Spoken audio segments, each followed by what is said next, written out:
seen that many turkeys in one spot.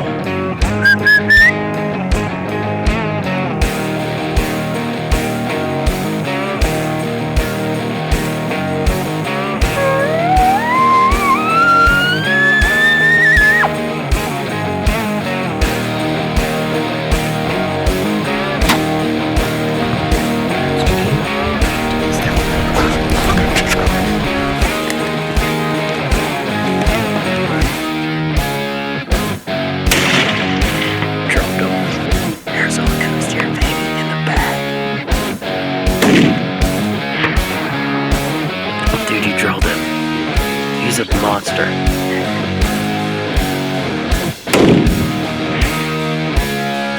That's 3 deer in 3 days, baby. Hell yeah.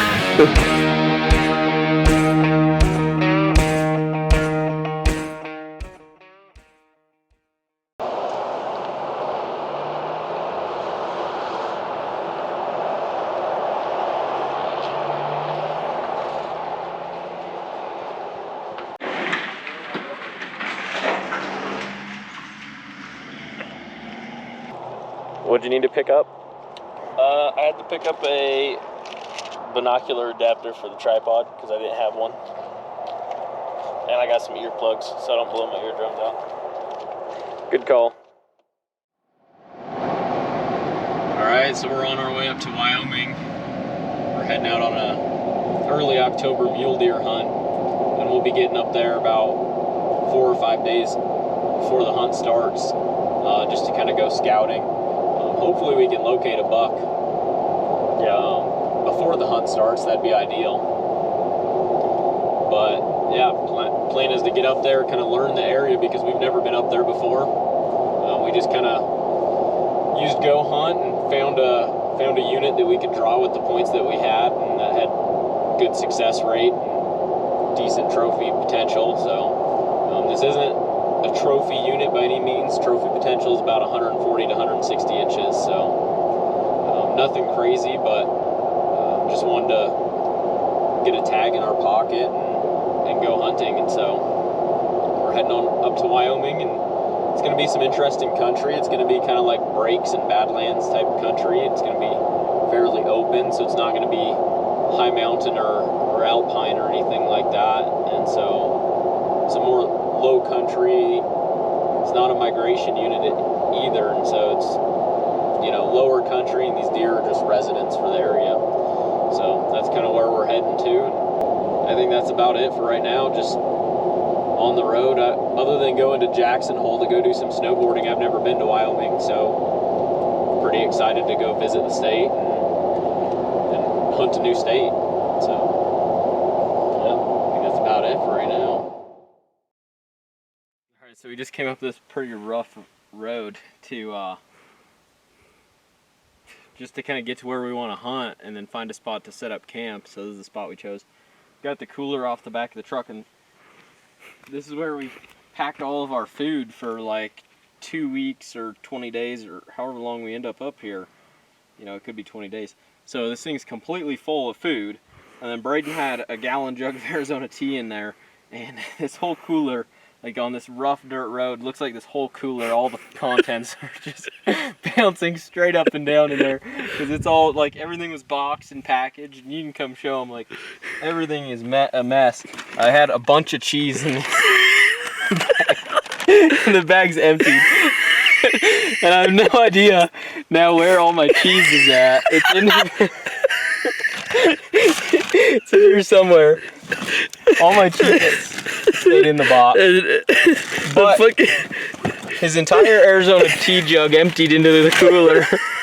It's still in its spot. It had to have exploded from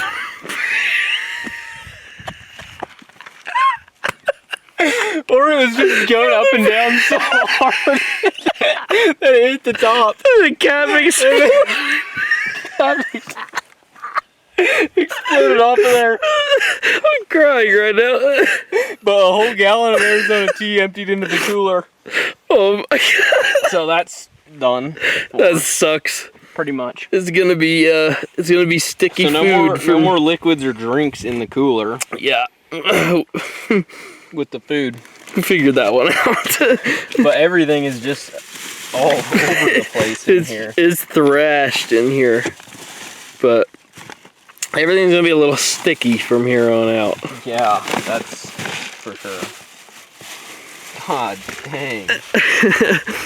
Oh man, I was laughing so hard. Holy crap. It had to have been flying, dude. Oh yeah.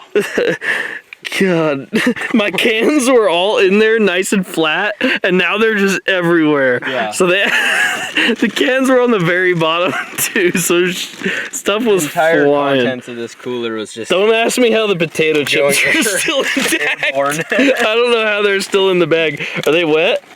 Oh no, they're actually dry. Nice.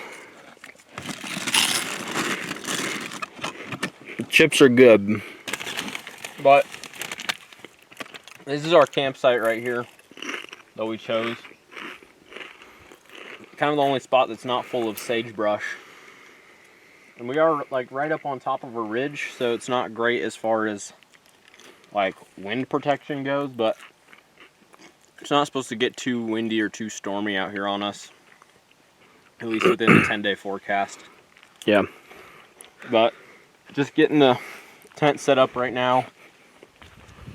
And then we might have some time to go do some evening glassing. Or just glass from camp.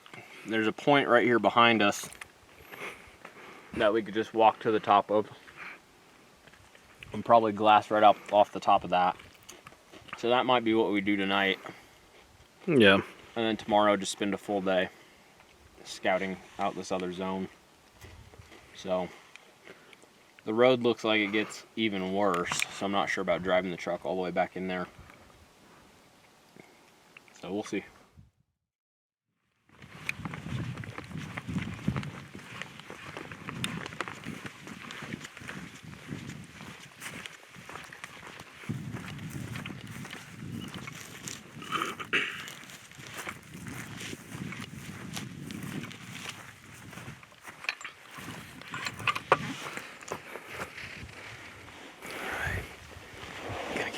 Set up on the tripod and start doing some glassing. We can see a ton of country from up here. It was awesome.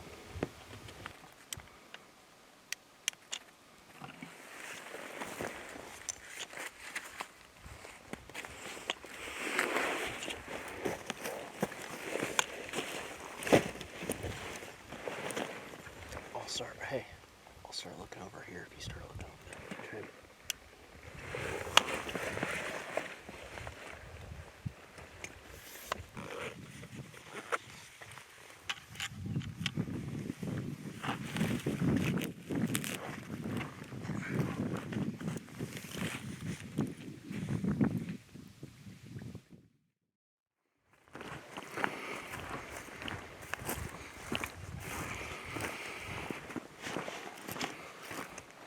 Did you see anything over here?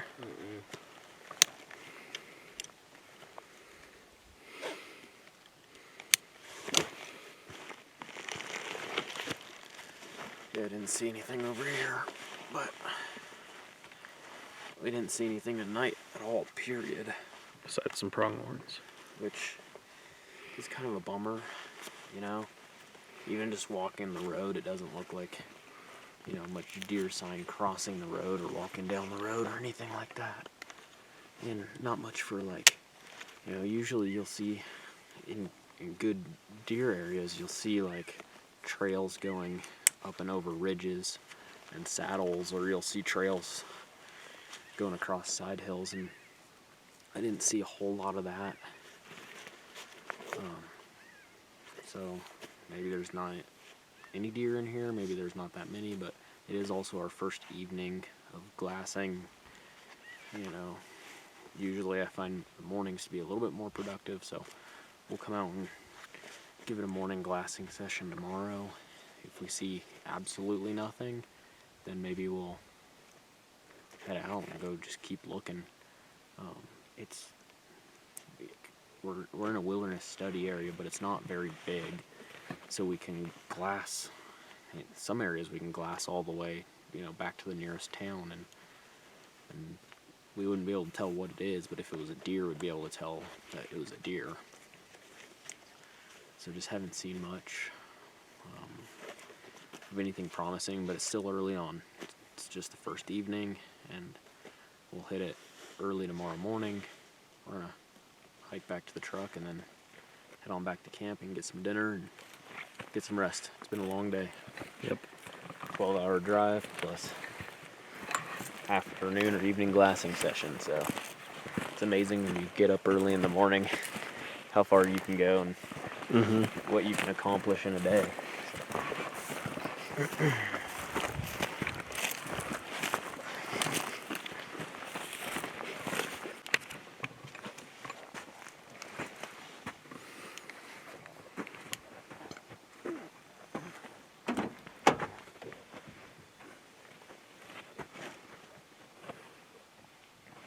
All right, go back to our little camp here.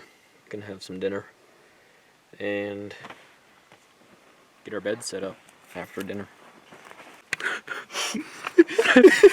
There's nothing left. It's all gone.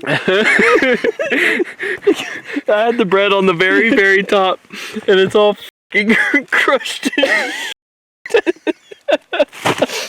Fucking hell.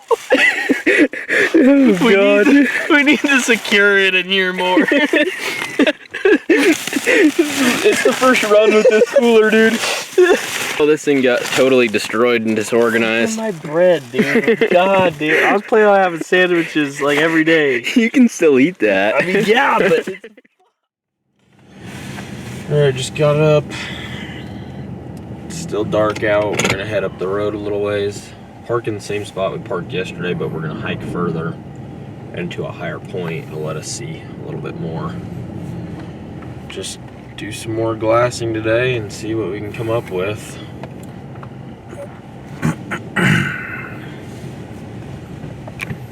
Hopefully we see something. Yeah. Sure hope so. Last night we didn't see anything. Didn't see a deer or anything that looked like a deer. Not even a long ways away, because where we're at, we can glass probably a good 5 miles or plus. I don't know, we can glass a long ways, so to not see anything is kind of a bummer. First night, obviously. First evening glassing. So, it doesn't mean there's nothing out here. But just keep looking. We're going to give it a good look probably this morning and maybe a half day. But yeah, see what we can come up with. If we don't find anything this morning, we are probably gonna pack up camp and go hit another spot just because it's a big unit and there's got to be deer hanging out somewhere in here. All right, hiking into the glassing hub that we want to hit this morning. So hopefully the mornings, hopefully the evenings, they just stay embedded till way late. It is kind of hot. It's 80 during the day, and I think it only got down to about 55 last night is what the truck said. So hopefully they're just staying embedded way late, and maybe we'll see something in the morning instead. Who knows? We just got up to kind of the point and ridge that I want to glass from, so Braden's gonna set up right around in here. I'm gonna go down just a few hundred yards more, just so I can look off the other side of it. And so we'll see what we find. Alright guys, I just got up to my spot. Like Devin said, he's going to check out that other area.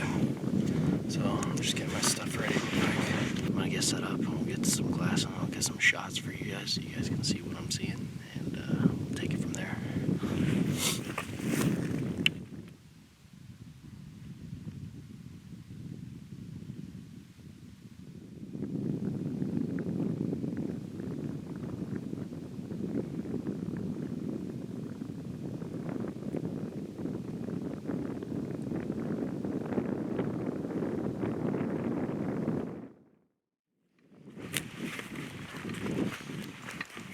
Alright, so we just did our morning glassing and didn't see a deer. I did see did see some deer, but they were miles off, and they were down on some private farmland down in the valley. And I think they were probably whitetails because the research that I've done, Onyx shows that being kind of the whitetail habitat, and the mule deer being more up in the mountains and in the rolling hills and in the breaks and things like that. So they were on private, and they were also whitetails. So, or I'm guessing they were. If need be, we can go get closer and go look, maybe hunt some public that's right around there. But from these high points right around us, we can class 360 degrees all the way around us for several miles, and we didn't see a deer. If we saw a deer, we wouldn't really be able to tell what it was, whether it was a buck or doe. If some of it's way far off, but we would still be able to spot a deer at least, and then get closer. We didn't even spot a deer. So we're gonna go back and we're gonna pack up camp, and we're gonna kind of get out of this area and go hunt a new area in a new zone, and go see what we can find there. That's kind of just gonna be the name of the game, is just keep moving until we find deer. We've never hunted this area before, so not quite sure where they are and where they are not. I know it's really dry out here, so there's just not much water around, and so I know there's some guzzlers, and I can look at Onyx and where the guzzlers are, but we'll kind of go maybe check out some guzzlers, maybe hopefully hunt a little bit closer to some water. But I would still think that they'd hit the water and still maybe travel a couple miles to bedding or to feed, and so maybe I thought I would catch them going to or from water, but there's just nothing in here. Maybe during the winter they come in here, I don't know. But no tracks or sign along the ridges or anywhere we've walked so far. So definitely not very many deer in here, if any deer at all. So we'll keep going, and we'll find them somewhere, just not here.